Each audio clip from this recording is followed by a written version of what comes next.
Module 2. This video is going to be pretty short, thankfully, right? I just want to let you know what you need to get done for this module.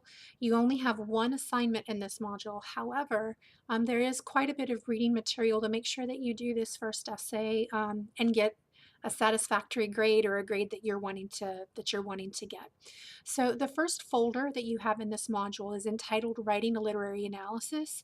The information in this folder is all set up to try to help you understand what literary analysis means. I have a PowerPoint for you. I have some discussion or helpful questions using a formalist approach, a literary analysis video, and some literary criticism notes. So the first thing dealing with literary analysis that sometimes students get confused about is a literary analysis just is exactly what it sounds like. You're analyzing literature. But there's different ways to analyze literature. And that's where you get your literary criticism. Are also called literary approaches or critical approaches. So if you look back in the previous lesson module where I had the answers to your discussion questions, I gave you some suggestions over which approaches I feel would be easiest to use for each one of those stories. So before you get started, I do encourage you to kind of look back on those discussion question answers, at least for the story you plan to write over for your essay, okay? The helpful questions for writing a literary analysis, these are not meant to be a checklist, and I kind of write that for you on the notes there. But think of this as just if you were to take a formalist approach, these are questions to kind of get you started thinking from a formalist area. Again, remember, a formalist approach is thinking of the story as a whole, as a big puzzle, and each element of the story is a puzzle piece. So you have theme as a puzzle piece, and you have characters as a puzzle piece, plot, setting, all of these different puzzle pieces.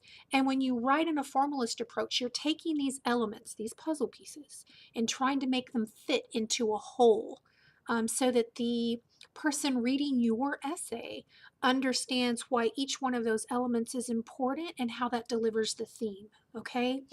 Um, the writing tutorials that I have in the second folder in this module just goes over some information on MLA format, integrating sources. That means using quotes in your essay. How do you format those accurately? How do you go through that process and make sure that you're using an in-text citation process that is accurate? Those of you that took English 1301 with me, you'll remember that I call this in-text citation process IQC. You introduce the quote, you provide the quote, and then you explain the quote. That's what IQC stands for. So if you haven't taken English 1301 in a while, or you don't feel like you got a good grasp on how to integrate sources in your writing, then you can use this folder kind of as a tutorial just to go back and review that information.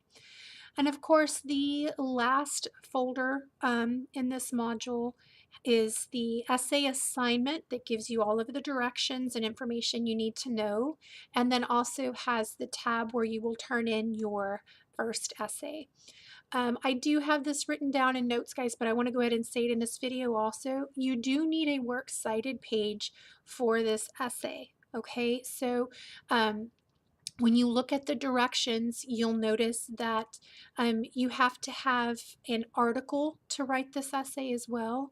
So you'll need on your works cited page, you'll need to cite the story, which is in your textbook, and then you'll also need to cite whatever article you use. Make sure that you do not try to use something from Shmoop, Wikipedia, or SparkNotes, or any of the like as your article. I would like for you to use actual library sources. If you don't use a library source, you need to make sure that the source that you're using, when I say source, guys, I just mean article, okay?